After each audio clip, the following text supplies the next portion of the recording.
Hello students, आज हम पढ़ते हैं बायोलॉजी का फर्स्ट चैप्टर जिसका नाम है जीवों में प्रजनन। क्लास 12 का बायोलॉजी का फर्स्ट चैप्टर है।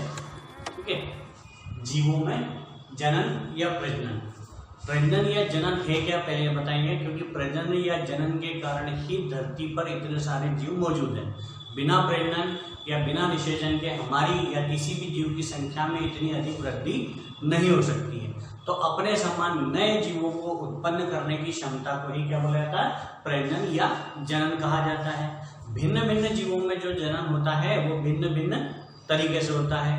अब प्रजनन के द्वारा ही जीवों के आनुवांशिक लक्षण ही एक पीढ़ी से दूसरी पीढ़ी में जाते हैं। जैसे मेरे अंदर जो आनुवांशिक लक्षण दिख रहे हैं मेरे पापा दादा चाचा के, तो वो किसके कारण ही आए हैं, प्रजनन की क्रिया के कारण ही आए हैं। या मेरे आनुवांशिक लक्षण अगली पीढ़ी में जो दिखेंगे तो वो किसके कारण ही दिखेंगे, प्रजनन के कारण ही दिखेंगे। और प्रजनन सभी जीवों का एक अनिवार्य महत्वपूर्ण लक्षण है। इसके बिना पृथ्वी पर जीव का अस्तित्व संभव नहीं है। ठीक है, और प्रजनन जो है अलग अलग जीव अलग अलग तरीके से करते हैं। तो मुख्य रूप से प्रजनन दो प्रकार का है, लैंगिक प्रजनन, अलैंगिक प्रजनन।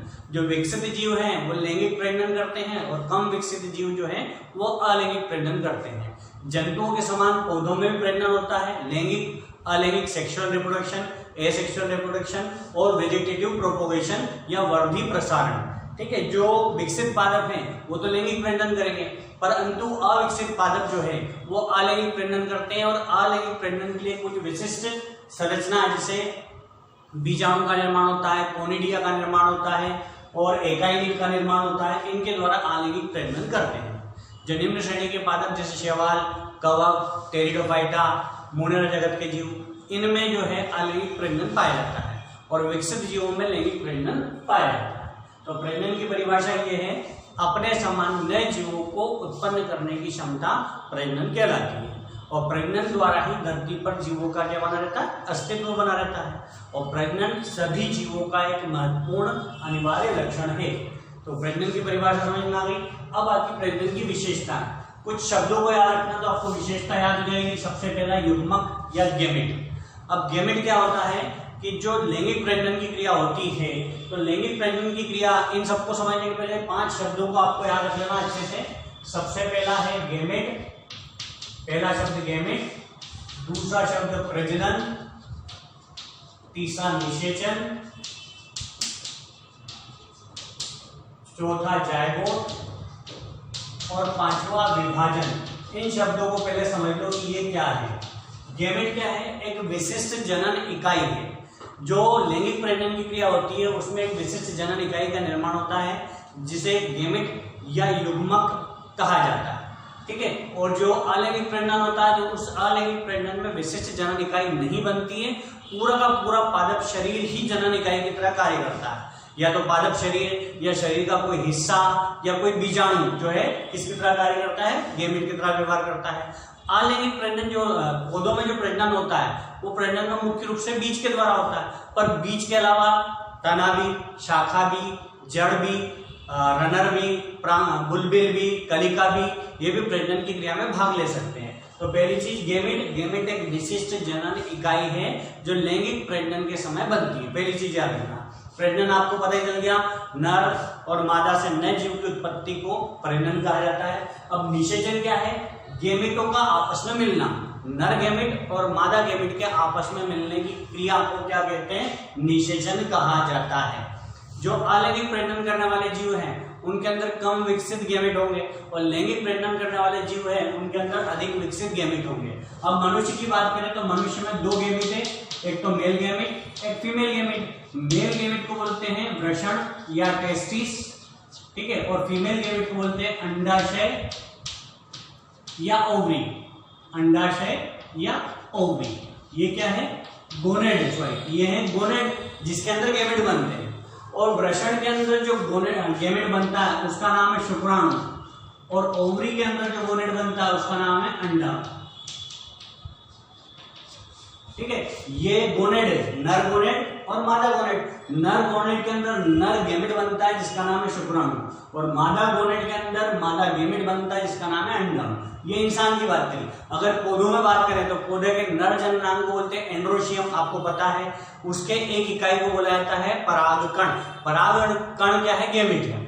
ऐसे ही मादा जननांग को बोलते हैं गायनोशियम, और गायनोशियम की एक इकाई को बोलते हैं अंडाशय या बीजांड, ठीक है, ओव्यूल, ठीक है। तो ओव्यूल जो है मादा जननांग है या फीमेल गेमेट है उसके अंदर, पौधों के अंदर। और कम विकसित पादप जो होते हैं उनमें एंथ्रिडिया और आर्किगोनिया नर और मादा जननांग होते हैं। तो गेमेट समझ में आ गया, विशिष्ट जनन इकाई को गेमेट कहते हैं। प्रजनन बता दिया, मेल और फीमेल के मिलने की क्रिया को प्रजनन। निषेचन, मेल गेमेट और फीमेल गेमेट के मिलने की क्रिया को निषेचन। और जब मेल और फीमेल गेमेट मिलते हैं तो मिलने के बाद जो नया जीव बनता है उस जीव की प्रारंभिक अवस्था को क्या कहा जाता है? जायगोट, युग्मनज कहा जाता है। तो चौथी चीज क्या है? युग्मनज। और आखिरी आता है विभाजन, कोशिकाओं के अंदर होने वाला विभाजन। दो प्रकार का विभाजन, एक तो समसूत्री विभाजन और एक अर्धसूत्री विभाजन। जिन जीवों के अंदर लैंगिक प्रजनन होता है उनमें केवल समसूत्री विभाजन होगा, और जिनमें अलैंगिक प्रजनन होता है उनमें दोनों प्रकार का विभाजन होता है। ये 5 शब्दों को पहले याद रखना, गेमेट, प्रजनन, निषेचन, जायगोट और विभाजन। विभाजन 2 प्रकार का, समसूत्री और अर्धसूत्री। अलैंगिक प्रजनन में केवल समसूत्री विभाजन होगा, लैंगिक प्रजनन में समसूत्री और अर्धसूत्री, माइटोसिस और मियोसिस दोनों प्रकार के विभाजन होंगे। अब हम वापस आ जाते हैं प्रजनन की विशेषता पर। पहली विशेषता, युग्मक मतलब गेमेट का निर्माण होता है। प्रजनन की क्रिया के फलस्वरूप किसका निर्माण हो रहा है? गेमेट का। दूसरा, गेमेट मिलकर के किसका? नए जीव का निर्माण करते हैं। उस नए जीव को क्या कहा जाता है? जायगोट कहा जाता है, हिंदी बोले युग्मनज कहा जाता है। पहली विशेषता गेमेट का निर्माण होता है, दूसरी विशेषता गेमेट मिलकर के नए जीव का निर्माण करता है, उस नए जीव को जायगोट कहते हैं। तीसरी विशेषता, इसी के कारण कोशिका की संख्या में और जीवों की संख्या में वृद्धि होती है। किसके कारण? प्रजनन के कारण। चौथी विशेषता, इसी के कारण कोशिका विभाजन करती है और जिससे कोशिका की संख्या में वृद्धि होती है। पांचवी विशेषता, इसी क्रिया के कारण मतलब प्रजनन की क्रिया के कारण ही डीएनए में रेप्लिकेशन होता है, जिससे आनुवांशिक गुण एक पीढ़ी से दूसरी पीढ़ी में जाते हैं। और छठी और आखिरी विशेषता जो है, जो विभिन्नता है वो एक पीढ़ी से दूसरी पीढ़ी में स्थानांतरित के द्वारा होती है। प्रजनन के द्वारा ही विभिन्नताओं का स्थानांतरण होता है। तो पहला प्रश्न बनेगा आपका, प्रजनन क्या है? प्रजनन की विशेषताएं बताइए। तो प्रजनन की परिभाषा और ये 5 विशेषता हो गई। अब आता है प्रजनन के लाभ क्या होंगे। तो प्रजनन के लाभ, पहला लाभ, प्रजाति की निरंतरता बनी रहती है। मतलब किसी भी जाति के जीव की संख्या में वृद्धि काय के द्वारा होती है? प्रजनन के द्वारा ही होती है। मतलब उस जाति की निरंतरता काय के कारण बनी रहती है? प्रजनन के कारण ही। दूसरा, प्रतिस्थापन, प्रजनन के कारण ही पुराने जीव का, अदक्ष जीव का, बीमार जीव का या जो काम के नहीं बचे हैं उन जीवों का क्या हो जाता है? प्रतिस्थापन हो जाता है और उनकी जगह नए और दक्ष जीव आ जाते हैं। ठीक है। अगला जो है तीसरा, अस्तित्व को बनाए रखने के लिए, प्रेग्नेंट जीवों के अस्तित्व को बनाए रखने के लिए अत्यंत ही आवश्यक है। प्रेग्नेंट को इंग्लिश में बोलते हैं रिप्रोडक्शन। बिना रिप्रोडक्शन या बिना प्रेग्नेंट के जीवों का अस्तित्व संभव नहीं है। अगला आता है विभिन्नता। जब नया जीव उत्पन्न होगा तो नए जीव में पुराने जीव से थोड़ा बहुत तो कुछ ना कुछ अंतर आएगा ही आएगा, उस अंतर को कहा जाता है विभिन्नता। और जब विभिन्नता आती है तो नए प्रकार के लक्षणों का क्या होता है? विकास होता है। ठीक है। अब ये जो विशेषता है, इस विशेषता में एक विशेषता और रही थी कि आरएनए, प्रोटीन और जैव रासायनिक पदार्थों का संश्लेषण भी काय के द्वारा होता है? प्रजनन के द्वारा ही होता है। आरएनए का, प्रोटीन का और जैव रासायनिक पदार्थ ये सब किसके द्वारा निर्मित होते हैं? प्रजनन के द्वारा। तो ये पहला प्रश्न पूरा यहाँ से यहाँ तक बनेगा। प्रजनन क्या है, प्रजनन की विशेषता और लाभ लिखिए। ठीक है। अब आता है प्रजनन के प्रकार। अगली चीज क्या है? प्रकार। अब प्रजनन जो है वो 3 प्रकार का है। अलैंगिक प्रजनन या एसेक्सुअल रिप्रोडक्शन, या अलैंगिक प्रजनन। दूसरा वर्धी प्रजनन, वेजिटेटिव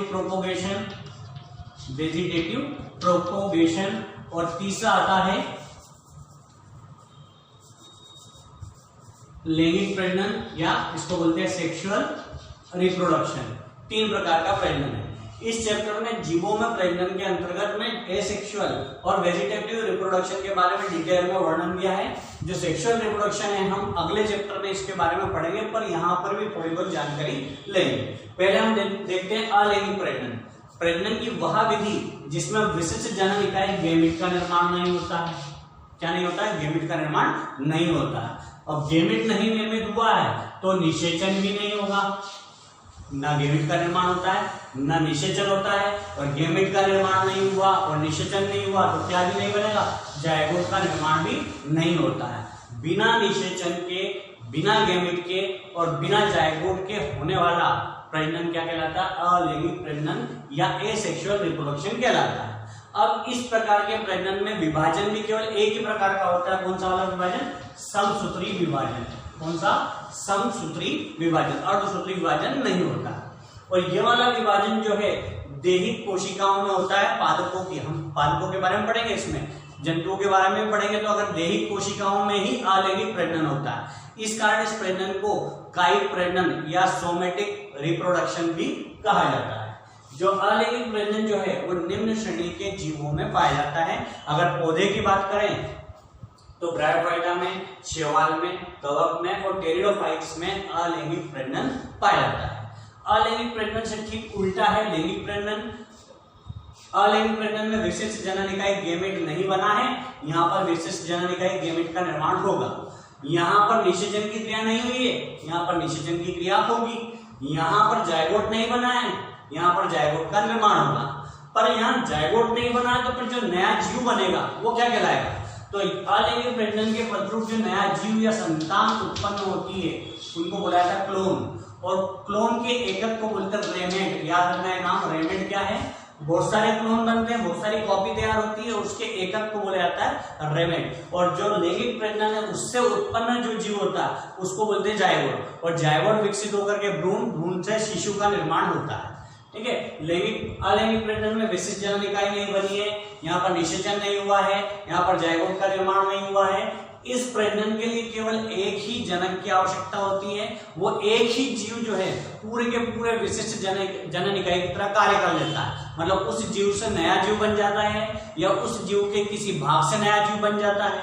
और यहाँ पर दो जनकों की आवश्यकता होती है, कौन सा वाले जनन में, लैंगिक प्रजनन में। अलैंगिक प्रजनन जो है निम्न श्रेणी के पादपों में होता है और लैंगिक प्रजनन जो है वो उच्च श्रेणी के पादपों में होता है। अभी तो शॉर्ट में अंतर बताया, जब लैंगिक प्रजनन हम पूरा पढ़ लेंगे तो इसके अंतर एक बार और देखेंगे। अभी अलैंगिक प्रजनन की परिभाषा देखें, वह प्रजनन जिसमें विशिष्ट जनन इकाई अर्थात गेमेट का निर्माण नहीं होता है, ना ही निषेचन होता है और ना ही अर्धसूत्री विभाजन होता है। जो नया जीव बनता है उस जीव को क्या बोलते हैं, क्लोन कहा जाता है। इस प्रजनन की विधि को क्या बोलते हैं, अलैंगिक प्रजनन। और इसे कायिक प्रजनन भी कहा जाता है क्योंकि कायिक कोशिकाओं में होने वाला प्रजनन होता है। किनमें पाया जाता है, ब्रायोफाइटा में, शैवाल में, कवक में, टेरिडोफाइट्स में अलैंगिक प्रजनन पाया जाता है। अब इस अलैंगिक प्रजनन की विशेषता देखना है तो कुछ शब्दों को याद रखना है, 5-6 शब्द दिए हैं, इन शब्दों से विशेषता हो जाएगी। पहली विशेषता, एक जनक। अलैंगिक प्रजनन के लिए हमेशा सिर्फ और सिर्फ एक जनक की आवश्यकता होती है, मतलब मोनोपेरेंटल रिप्रोडक्शन है। नर या मादा, मेल या फीमेल, कोई भी एक जीव नए जीव की उत्पत्ति कर सकता है। दूसरी विशेषता है कायिक प्रजनन भी कहलाता है। ये वाला प्रजनन कायिक कोशिकाओं में, जीवों के शरीर में 2 प्रकार की कोशिका होती है, जनन कोशिका या लिंग सेल, सेक्स सेल, और दूसरी सोमेटिक सेल। तो सोमेटिक सेल में या कायिक कोशिकाओं में ये वाला प्रजनन होता है अलैंगिक प्रजनन, इस कारण इसे कायिक प्रजनन भी कहा जाता है। तीसरा, इसमें गेमेट नहीं बनते तो गेमेट का संलयन मतलब फ्यूजन भी नहीं होता है। गेमेट नहीं बनते तो गेमेट का निर्माण ना होने के कारण गेमेट का संलयन भी नहीं होता है। चौथा विशेषता है, इस प्रजनन से, अलैंगिक प्रजनन से जितनी भी संतान उत्पन्न होती है वो सेम टू सेम अपने जनक के समान होती है। और जनक के समान होती है इसीलिए उसको क्लोन मतलब होता है डुप्लीकेट कॉपी, क्लोन कहा जाता है। और आखिरी जो इसमें हेप्लाइड और डिप्लाइड जायगोट का निर्माण भी नहीं होता है। ना तो हेप्लाइड जायगोट बनते हैं न डिप्लाइड, पीढ़ी कांकरण नहीं पाया जाता है। हेप्लाइड से डिप्लाइड, डिप्लाइड से फिर हेप्लाइड, ये पीढ़ी कांकरण है, ये इसमें नहीं पाया जाता है। और आखिरी है जो नवजात संतति बनती है, नवीन संतति बनती है, वो आनुवांशिक रूप से सारी की सारी एक समान होती है, मतलब माता पिता के भी समान होती है और आपस में भी समान होती है सारी संततियां। ये विशेषता है कौन से प्रजनन की, अलैंगिक प्रजनन की। अब आते हैं अलैंगिक प्रजनन के लाभ, क्या फायदे हैं इस प्रजनन के। पहला फायदा है यहाँ पर 2 जनकों की अड़ी नहीं पड़ी, एक ही से काम चल जाएगा। लैंगिक प्रजनन में 2 की आवश्यकता होती है, यहाँ पर एक ही जनक से काम चल सकता है। दूसरा, दो विभाजन की आवश्यकता नहीं, केवल समसूत्री विभाजन द्वारा ही नया जीव बन सकता है। अब समसूत्री विभाजन क्या है, जैसे कोशिका है और कोशिका के अंदर गुणसूत्र है। जब विभाजन होगा तो विभाजन के बाद जो नई कोशिका बनेगी उसमें गुणसूत्रों की संख्या उतनी ही रहती है जितनी की जनक में रहती है, समान संख्या रहती है गुणसूत्रों की। इसलिए समसूत्री, सम मतलब समान, सूत्री मतलब गुणसूत्र। जब विभाजन के बाद अगली पीढ़ी में सूत्रों की संख्या में और जनक की संख्या में कोई अंतर ना हो तो उस विभाजन को बोलते हैं समसूत्री। और जब विभाजन के बाद जनक की संख्या के गुणसूत्र के आधे आए अगली पीढ़ी में तो उसको बोला जाएगा अर्धसूत्री विभाजन, जो कि जनन कोशिकाओं में होता है। तो यहाँ पर क्या बताया, समसूत्री विभाजन होता है। इसके बाद अगला जो है, अलैंगिक प्रजनन से उत्पन्न होने वाली संततियों की संख्या ज्यादा होती है, क्योंकि अलैंगिक प्रजनन जो है एक ही जीव के कारण होता है और एक ही जीव में अनेक संततियां होने की संभावना होती है। अगला, यह एक प्रजनन की क्या है, एक विधि है, अलैंगिक प्रजनन एक विधि है, ठीक है। उसके बाद आती है इसकी हानियां, लाभ भी है तो हानि भी है। क्या हानि है कि इस प्रजनन से उत्पन्न होने वाली संततियों में अनुकूलन का गुण नहीं पाया जाता है, मतलब वातावरण के अनुसार अपने आप को अनुकूलित नहीं कर पाती है। दूसरा, इनमें रिकॉम्बिनेशन, पुनर्संयोजन कब होता है, जब दो गैमेट मिलते हैं तो जायगोट बनता है और जायगोट का पुनर्संयोजन होता है। अब इस प्रजनन में जायगोट बनता ही नहीं है, पुनर्संयोजन होता ही नहीं है, तो विभिन्नता के कोई चांस नहीं होते, मतलब पीढ़ी दर पीढ़ी एक समान लक्षण आते हैं, मतलब वो के वो लक्षण वंशानुगत होते रहते हैं। और तीसरा और आखिरी लाभ हानि है, विकास की संभावना नहीं। जब तक विभिन्नता नहीं होगी तब तक विकास नहीं होगा, पहले विभिन्नता जरूरी है तब जाकर के विकास होगा, तो इसमें विकास की संभावना नहीं होती। तो दूसरा प्रश्न हो जाएगा अपना, अलैंगिक प्रजनन क्या है, अलैंगिक प्रजनन की विशेषताएं, लाभ और हानि लिखिए। तो ये हो गया पहला क्वेश्चन हुआ था अपना, प्रजनन क्या है, इसकी विशेषता और लाभ लिखिए। दूसरा क्वेश्चन हुआ अलैंगिक प्रजनन क्या है, इसकी विशेषता और लाभ और हानि लिखिए। आगे बढ़ते हैं, जो वर्धी प्रजनन है और सेक्सुअल या लैंगिक प्रजनन है, या अगली दूसरी और तीसरी वीडियो में बताऊंगा। अभी अलैंगिक प्रजनन को हम पूरा देख लेते हैं। अब अलैंगिक प्रजनन की अनेक विधियां हैं, अलैंगिक प्रजनन की क्या है, अनेक विधियां हैं जो यहाँ हम देखते हैं। पहली विधि का नाम है विखंडन। पहली विधि का नाम क्या है, विखंडन। विखंडन मतलब होता है टूटना या विभाजित होना। किसी भी जीव का दो या दो से अधिक भागों में बंटना या टूटना क्या कहलाता है, विखंडन कहलाता है। अब विखंडन भी दो प्रकार का, द्विविखंडन, जब एक जीव विभाजित होकर के दो जीव का निर्माण करे तो उसको बोलते हैं द्विविखंडन। और एक जीव अनेक बार विभाजन करके अनेक जीवों में बदल जाए तो उसको क्या बोलेंगे, बहुविखंडन। अब विखंडन तीन प्रकार का हो सकता है। एक तो हो सकता है सरल विखंडन, मतलब कहीं से भी कोई भी जीव दो बराबर या अनियमित भागों में बंट जाए और हर भाग से नया जीव बन जाए तो इसको बोलेंगे सरल विखंडन। दूसरा होता है लंबवत विखंडन। इस प्रकार के विखंडन में जीव लंबाई में दो भागों में बढ़ता है। तीसरा होता है अनुप्रस्थ, मतलब कि साइड से तिरछे में दो बराबर भागों में बढ़ता है। तो किसी भी प्रकार का विखंडन हो सकता है। अब जो विखंडन है वो दो प्रकार का बताया, एक द्विविखंडन और एक बहुविखंडन, बाइनरी फिजन और मल्टीपल फिजन। बाइनरी फिजन में एक जीव विभाजित होकर के एक बार विभाजन करता है और दो जीव का निर्माण कर लेता है। इस प्रकार का जो अलैंगिक प्रजनन है, विखंडन, अमीबा में और पैरामीशियम में पाया जाता है। और बहुविखंडन जिसमें एक जीव अनेक भागों में बढ़ जाता है, ये किसमें, प्लाज्मोडियम में, वर्टिसेला में और पैरामीशियम में भी पाया जाता है। इस प्रकार का विखंडन जिसको बोलते हैं बहुविखंडन। तो अलैंगिक प्रजनन की पहली विधि का नाम क्या हुआ, विखंडन। दूसरी विधि का नाम है कलिकायन या मुकुलन या बडिंग बोलते हैं इंग्लिश में। इस प्रकार के अलैंगिक प्रजनन में जीव के शरीर पर जैसे उंगली नुमा प्रवर्ध बन जाता है, उभार बन जाती, अतिवृद्धि बन जाती। यह अतिवृद्धि जो है अनुकूल परिस्थितियों में विकसित होकर के नए जीव के समान रचना बना लेती है और जब इससे पैतृक पौधे से या पैतृक से पृथक हो जाती है तो ये खुद ही विकसित होकर के नया जीव निर्मित कर लेती है। इस विधि को कलिकायन या मुकुलन या बडिंग कहा जाता है। हाइड्रा में और प्लेनेरिया में, याद रखना उदाहरण, हाइड्रा और प्लेनेरिया में कलिकायन या मुकुलन द्वारा अलैंगिक प्रजनन होता है। फिर आता है अगली विधि का नाम है प्लाज्मोटोमी। अगली विधि का क्या नाम है, प्लाज्मोटोमी। ये भी अलैंगिक प्रजनन की एक विधि है। इस विधि में क्या होता है कि एक कोशिकी जीव कैसा है, एक कोशिका का बना हुआ परंतु बहुकेंद्रकी। केंद्रक की संख्या क्या है, बहुत सारी है।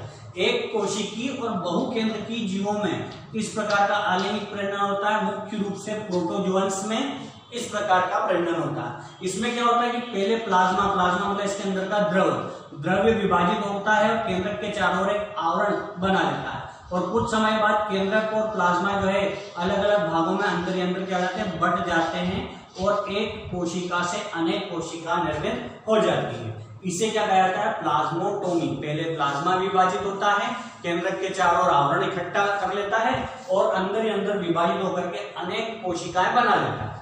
इस प्रकार का प्रजनन जो है ओपेलाइना में और पॉलीमिक्सिस में पाया जाता है। तो ये हो गया हमारी तीसरी विधि का नाम प्लाज्मोटोमी। पहली विधि क्या थी, विखंडन। दूसरी विधि का नाम क्या आया है, कलिकायन या मुकुलन या बडिंग। तीसरी प्लाज्मोटोमी। प्लाज्मोटोमी जो है एक कोशिकी बहुकेंद्रकी जीवों में इस विधि द्वारा आलैंगिक प्रजनन होता है।